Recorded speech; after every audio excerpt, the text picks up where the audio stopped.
Chào mọi người, chào mừng đã đến với bài phân tích tư liệu hôm nay. Thử tưởng tượng thế này nhé, một vị hoàng đế chưa từng nếm mùi thất bại, một thiên tài quân sự đang ở đỉnh cao quyền lực, bỗng nhiên lặn mất tâm khỏi thế giới này.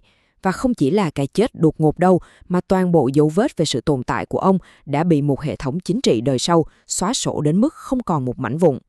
Rùng rợn thật sự. Hôm nay, chúng ta không chỉ lật lại một trang sử cũ, mà là đang mở ra một hồ sơ vụ án siêu lạnh lẽo, chìm trong bóng tối suốt hơn 2 thế kỷ qua. Và để hiểu được mức độ tàn khốc của câu chuyện này, chúng ta phải bắt đầu từ một lời tuyên bố lạnh toát sống lưng của hoàng đế Gia Long. Trẫm vì chính đời mà trả thù. Mọi người thấy đấy, đây hoàn toàn không phải là sự xích mích thông thường, nó là một cơn thịnh nộ nguồn ngụt, kéo dài xuyên thế hệ, với mục đích duy nhất là san phẳng mọi thứ thuộc về một triều đại đối lập. Vậy thì làm thế nào mà một vị vua bất bại trên mọi chiến trường lại có thể bốc hơi hoàn toàn khỏi mặt đất? Nhân vật chúng ta đang nhắc tới ở đây chính là Hoàng đế Quang Trung, tức Nguyễn Huệ, một người vĩ đại đến mức kẻ thù của ông khi giành được quyền lực đã phải dùng đến Đại Bác để bắn xương cốt của ông vào không trung, cốt chỉ để tàn phá triệt để di sản mà ông để lại. Phần 1. Vị quân vương bất bại. Đầu tiên phải hiểu tại sao kẻ thù lại bị ám ảnh và khiếp sợ ông đến vậy. Sự trỗi dậy của Nguyễn Huệ thực sự là một cơn lốc.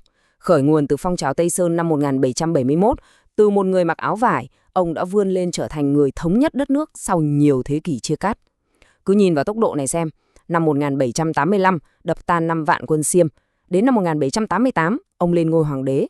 Và đỉnh cao chói lọi nhất là vào năm 1789, ông chỉ huy một cuộc hành quân thần tốc đánh tan nát quân Mãn Thành ngay giữa những ngày Tết. Tư duy chiến thuật và tốc độ của ông phải nói là vô tiền khoáng hậu ở thời điểm đó. Để dễ hình dung hơn về mức độ vĩ đại này thì con số ở đây là 29 vạn. Các sử liệu ghi nhận đây là quy mô khổng lồ của đội quân Mãn Thanh tràn sang 29 vạn người. Vậy mà Hoàng đế Quang Trung đã quét sạch lực lượng này chỉ trong vỏn vẹn 6 ngày của kỳ nghỉ Tết Nguyên Đán. Một chiến thắng gây chấn động đến mức các nước láng giềng lúc bấy giờ cũng phải toát mồ hôi hột. Chuyển sang phần 2, đêm Nhật Hợp.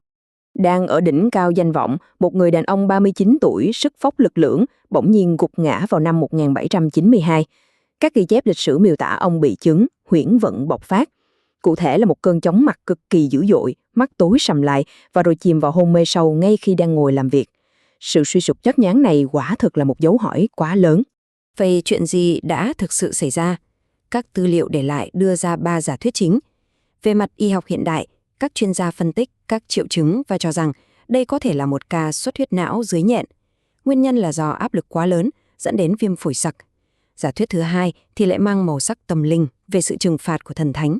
Và giả thuyết thứ 3, một âm mưu địa chính trị vô cùng thâm hiểm. Có tin đồn cho rằng ông đã bị hạ độc qua một chiếc áo choàng do chính hoàng đế nhà Thanh gửi tặng. Tất nhiên, chúng ta không đứng về phía giả thuyết nào cả, nhưng việc có quá nhiều luồng suy đoán như vậy cho thấy cả xã hội thời đó đang cực kỳ hoang mang.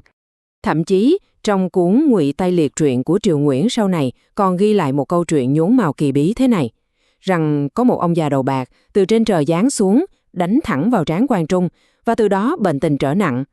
Rõ ràng, yếu tố thần thoại này được đưa vào nhằm hợp thức hóa thiên mệnh của triều đại mới. Nhưng mặt khác, nó cũng phản ánh đúng cái tâm lý bàng hoàng của dân chúng lúc bấy giờ, làm sao một chiến thần bất tử lại có thể ngã gục một cách không thể giải thích nổi như thế. Phần 3. Cuộc hành hình sau khi chết.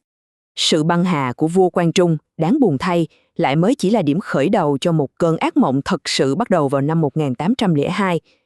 Có một khái niệm rất hay ho trong lịch sử, gọi là damnatio memoriae, tức là sự nguyền rủa ký ức. Nó giải thích hoàn hảo những gì Triều Nguyễn đã làm.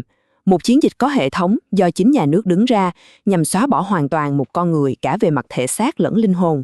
Ở một nền văn hóa coi trọng việc thờ cúng tổ tiên như nước ta, thì việc triệt hạ mồ mả chính là bản án tàn khốc và đáng sợ nhất.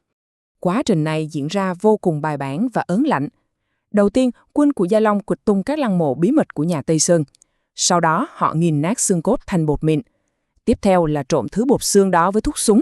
Và cuối cùng, nhồi vào Đại Bác, bắn tung vào hư không. Dã man thật sự đúng không? Nhưng mục đích cốt lõi là gì? Là để chặn đứng vĩnh viễn sự đầu thai hay mọi cơ hội đoàn tụ tâm linh của kẻ thù. Và mọi chuyện vẫn chưa dừng lại ở đó đâu. Chi tiết ám ảnh nhất phải kể đến ông Vò, hay còn gọi là khám đường. Hộp sọ của vua Quang Trung và các anh em ông không bị nghiền nát mà lại bị xiềng xích và giam cầm vĩnh viễn trong một chiếc vò tối tăm. Đó là một sự sỉ nhục không có hồi kết, một bản án nhằm trói buộc linh hồn của những vị vua chiến bại đời đời kiếp kiếp. Chưa hết, để khóa chặt hoàn toàn sức mạnh của triều đại cũ, vua Gia Long đã ra lệnh thu gom toàn bộ vũ khí bằng đồng của quân Tây Sơn, những thứ từng làm nên sự bất khả chiến bại của họ, đem nung chảy để đúc thành cửu vị thần công. Chính khẩu súng này được đặt tên theo 4 mùa và ngũ hành, nhưng chúng chưa bao giờ được dùng để bắn trong thực chiến cả. Thay vào đó, chúng đứng sừng sững như những vệ thần mang tính biểu tượng, đạp sức mạnh quân sự của nhà Tây Sơn xuống dưới chân vương triều mới. Phần 4. Ngôi mộ biến mất. Sau chiến dịch càn quét triệt để ấy, suốt hơn 200 năm qua, các nhà nghiên cứu đã phải đối mặt với một trò chơi tình báo cực kỳ phức tạp để tìm kiếm lăng mộ thật sự. Theo các tư liệu, có một ngôi mộ giả ở Linh Đường, Hà Nội, được dựng lên như một màn kịch ngoại giao nhằm che mắt hoàng đế nhà Thanh. Trong khi đó, ngôi mộ thật lại được giấu kín tại cung điện Đan Dương ở Huế.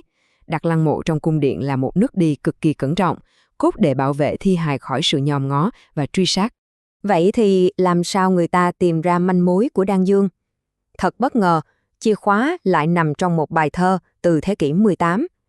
Nhà nghiên cứu Nguyễn Đắc Xuân đã phát hiện ra dòng ghi chú cực kỳ đắt giá của danh thần Ngô Thị Nhậm. Nguyên văn là cung điện Đan Dương là sơn lăng phụng chứa bảo y tiên hoàng ta. Một câu nói thôi, nhưng đã làm thay đổi hoàn toàn cục diện, chuyển hướng toàn bộ cuộc tìm kiếm về một cung điện ở bờ nam sông Hương. Và mọi nỗ lực đã được đền đáp bằng một bước đột phá vào năm 2016 tại khu vực Gò Dương Xuân. Khai quật ở đây, các nhà khảo cổ đã tìm thấy những nền đá kiến trúc lớn xếp chồng lên nhau cùng với nhiều mảnh gốm sứ cao cấp chuyên dùng cho hoàng gia. Nhưng rùng rợn nhất là sự xuất hiện của các giếng loạn và mã loạn. Những chi tiết này củng cố mạnh mẽ cho giả thuyết rằng nơi đây từng chứng kiến một sự đập phá, hủy diệt cực kỳ tàn khốc. Dưới góc độ khảo cổ học, hiện trạng của khu vực này được kết luận là một sự hủy diệt phi thường. Việc không tìm thấy bất kỳ mảnh xương cốt nào lại trùng khớp một cách hoàn hảo với những ghi chép lịch sử về việc thi hài bị nghiền nát thành bụi. Mức độ san phẳng triệt để đến từng viên gạch nền móng, chứng là dấu vân tay pháp y rõ ràng nhất, minh chứng cho chiến dịch xóa sổ không khoan nhượng của vua Gia Long. Để khép lại buổi trò chuyện này hôm nay, chúng ta hãy cùng suy ngẫm về một nghịch lý khá trớ trêu thế này. Việc cố gắng nghiền nát xương cốt và bắn tro bụi của kẻ thù vào gió, liệu có phải vua Gia Long đã vô tình khiến cho linh hồn và di sản của vua Quang Trung lan tỏa và hiện hữu ở mọi ngóc ngách trên đất nước này hay không? Rõ ràng là, dù không có một nấm mồ vật lý để lại, vị hoàng đế áo vải ấy vẫn sống mãi, bén rễ sâu đậm trong ký ức lịch sử của chúng ta. Cảm ơn mọi người đã theo dõi bài phân tích hôm nay và hẹn gặp lại trong những hành trình giải mã tư liệu tiếp theo nhé!